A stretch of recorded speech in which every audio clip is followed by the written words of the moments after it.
하나님의 사랑이 있는 곳, 사랑과 마음 상담센터에서 보내드리는 이른 아침 햇살 받기 프로그램입니다. 이 시간 나에게 말씀하고 계시는 하나님의 음성을 들을 수 있는 시간이 되시길 바랍니다.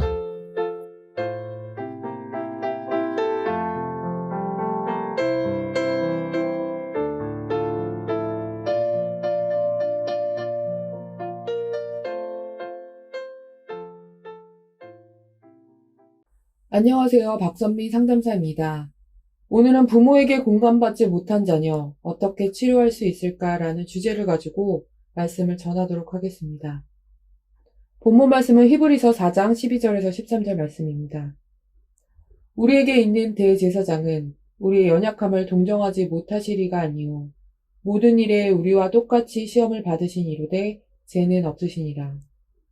그러므로 우리는 긍휼하심을 받고 때를 따라 돕는 은혜를 받기 위하여 은혜의 보좌 앞에 담대히 나아갈 것입니다.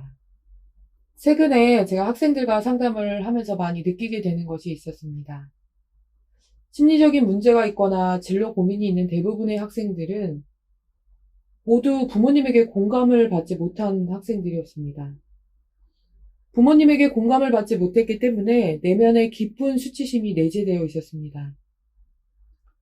사실 아이들이 자라면서 자신이 원하는 욕구나 감정을 느끼는 것은 너무나 당연한 것인데 공감을 하지 못하는 부모는 그런 아이의 욕구를 읽어주고 반응해주지 못합니다. 이런 부모님에게 양육이 되어질수록 아이는 자신이 느끼는 욕구를 느낄 때마다 수치심을 느끼기 시작합니다. 그리고 시간이 지날수록 수치심이 내재되어서 자신을 수치스러운 존재로 인식해 버립니다. 수치심이 많은 부모일수록 아이를 공감할 수 없습니다. 자신의 부끄러움, 창피함, 자기 모욕감에 사로잡혀 있기 때문입니다. 그래서 아이가 자신의 기준에 어긋나는 행동이나 말을 하는 것을 견디지 못해 합니다. 아이의 행동으로 인해 자신의 수치심이 건드려지기 때문입니다. 그래서 지나친 간섭과 통제를 하게 됩니다. 이거 하면 안 된다, 저거 하면 안 된다, 엄마가 이거 위험하니까 하지 말라고 했잖아 등등의 말을 아이에게 합니다. 아이는 자신이 느끼는 욕구와 엄마가 나에게 요구하는 기준이 다름을 느낄 때 혼란스럽고 자신에 대한 신뢰감을 가질 수가 없습니다. 이렇게 성장한 아이는 성인이 되어서도 자기 정체감을 가질 수가 없습니다. 그리고 본인의 의지로 무언가를 선택할 수 없습니다.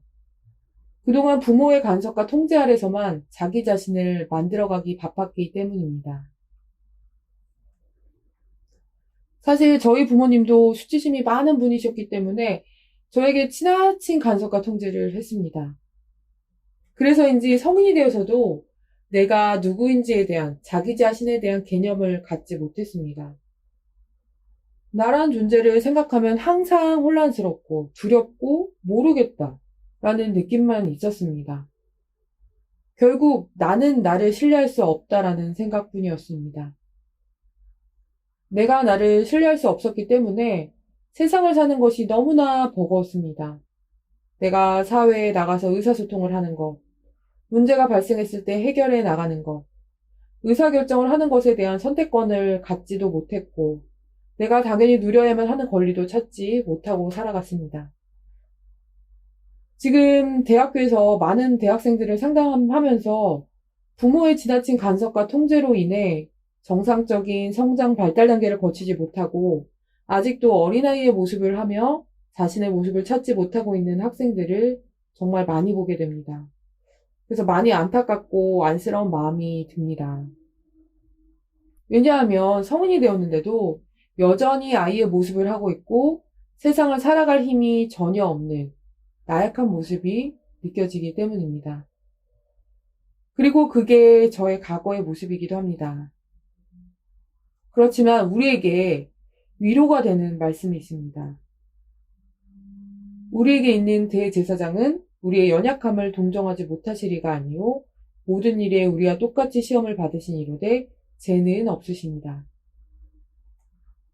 나를 온전히 공감해 주시는 예수님이 계시기 때문입니다.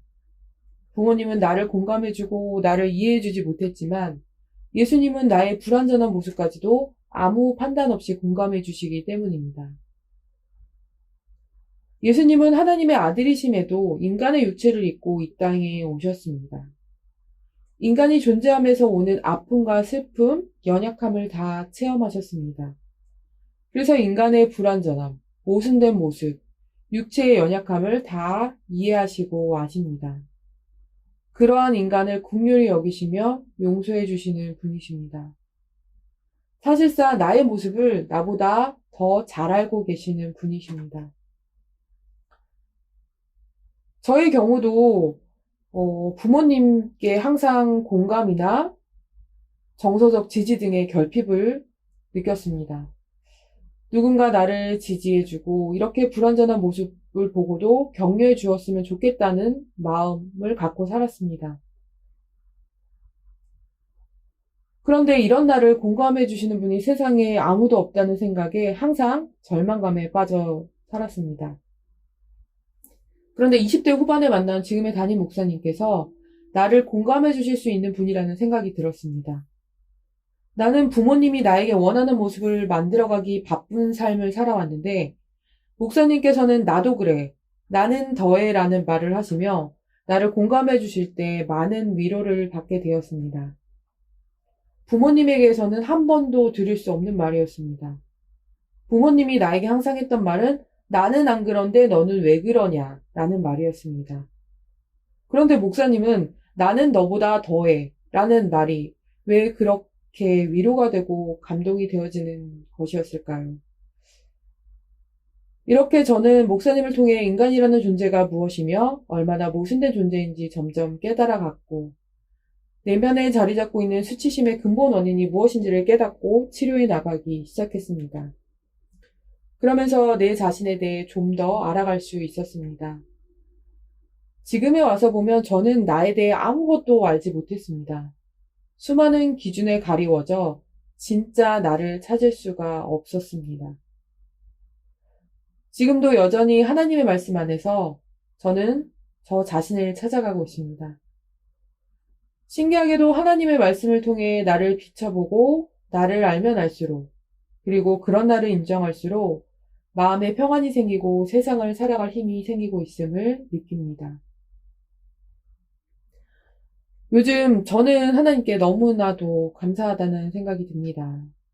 40년 동안 겪었던 우울증을 딛고 일어나 아프고 버거운 힘든 인생을 살고 있는 학생들을 상담할 수 있다는 보람된 일을 하고 있기 때문입니다. 그리고 그 학생들을 억지로 공감하려고 하는 것이 아니라 내가 나의 존재를 인식하고 수용했기에 저절로 공감할 수 있는 자가 된 것이 너무나 감사하다는 생각이 듭니다.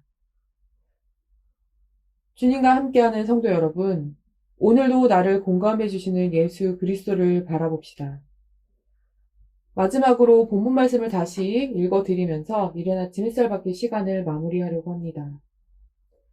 우리에게 있는 대제사장은 우리의 연약함을 동정하지 못하시리가 아니요 모든 일에 우리와 똑같이 시험을 받으시니로되 죄는 없으시니라.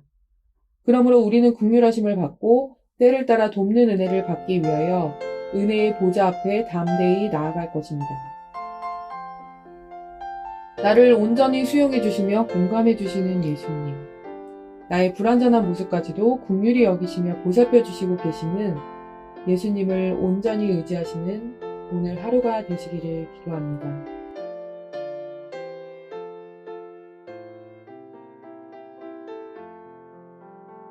지금까지 사랑과 마음 상담센터에서 보내드리는 이른 아침 햇살 받기 프로그램이었습니다. 오늘도 말씀을 통해 자기 성찰이 이루어지는 여러분이 되시기를 기도합니다.